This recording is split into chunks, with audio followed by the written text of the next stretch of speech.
Good morning. We are here for the final day of the Public Banking Institute Conference here in San Rafael, California. This is our second annual conference. The first one was held in Philadelphia. This one is being held here in San Rafael. I have with me Jim Hogue, who will be playing Ethan Allen.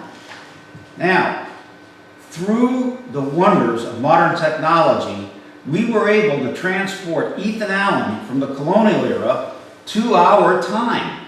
And he wants to talk about all the things that are happening here. He was reading our newspapers and finding out how the banks are creating money, the banks are stealing the money, the bankers are getting away with it, how all these things are going wrong, and we were talking about how this relates to what was happening during his time.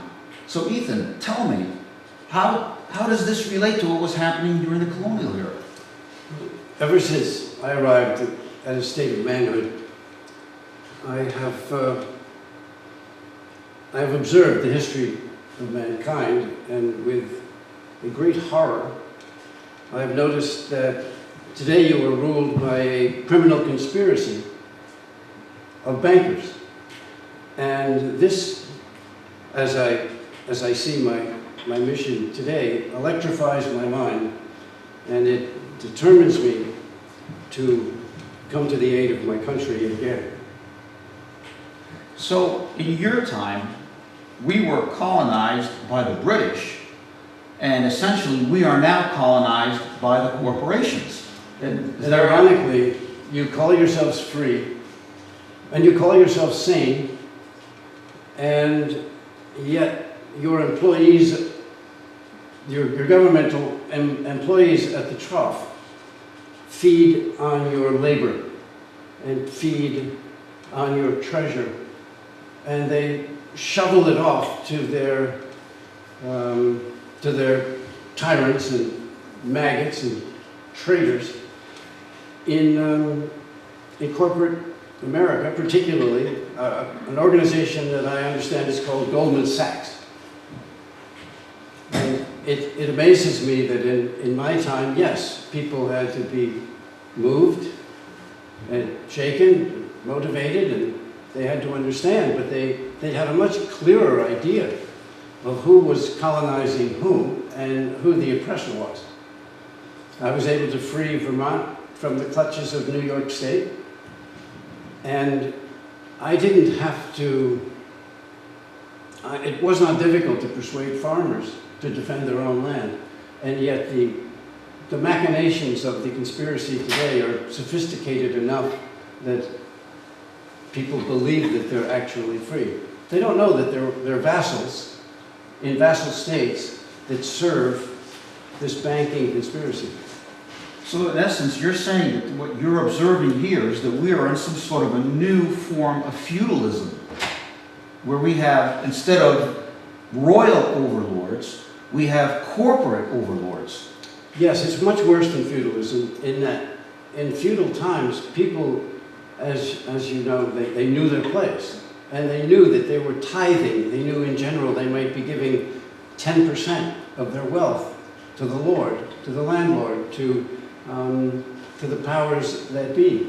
Whereas, as I look around today, people have no idea that as long as they behave themselves and as long as they're able to choose one product from another, they believe that this is some form of freedom.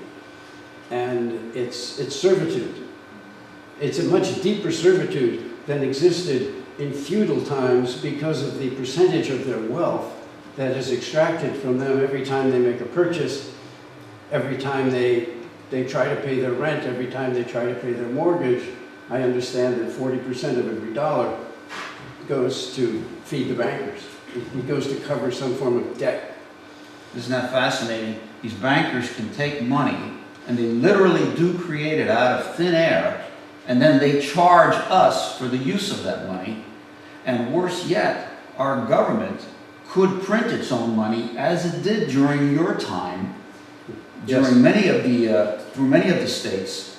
And yet, instead of printing its own money, our government goes to private financiers and pays interest on that money. Yes, and that's why we fought the War of Independence, which was essentially a war of secession, because the British bankers refused to allow Benjamin Franklin's currency, which was extremely successful. They refused to allow these currencies to function by means of, the way they did this was they forced taxes to be paid in British money. And so no matter how much we earned in whatever script we created, we still had to pay taxes in British In the money. gold-based British system. Yes. And since they controlled the gold and the silver, or mostly the gold, there was always a scarcity. Yes. And this concept of scarcity is a very important concept, because that is exactly what is happening here. Yes. They're creating artificial scarcities of money, and so they can charge interest on it, and then they can profit from that. And they create a competition that we did not have, particularly in Pennsylvania. The system was so well designed that there was no sense of competing with your neighbor for money, because it was adequately brought into circulation as it was needed for the exchange of goods and services. So this is interesting. Basically what you had was a wealth-based monetary system, where a person would create something of wealth, crops, labor of some sort, building infrastructure. Electricity. Well, not in your time, I don't think. But the bottom line is, that was a receipt. Money was the receipt for that wealth that they created. Yes, and So that's the there- Middle Ages. Yes. Whereas nowadays, what we're doing is all our money is debt-based. And most people don't realize is that the only way money comes into existence now is through the creation of debt. The money must be borrowed into existence. And of course, who benefits from this but the bankers? Yes. Well, there are wonderful examples, I understand, as I look around. I understand that 40% of banking today worldwide is public. And those countries, their banks are 10 times, I learned yesterday, their banks are 10 times as efficient and as profitable as the private banks, because they don't have that great sucking sound of the interest on the debt being taken away from the people. In other words, that interest is recycled into the community rather than sent to some foreign entity. Or tax havens. And of course, you don't have to worry about the extravagant bonuses Yes. with the public banking system. Yes. I would like to thank you, Ethan Allen, for joining us here. You've been very enlightening. And thank you very much for joining us.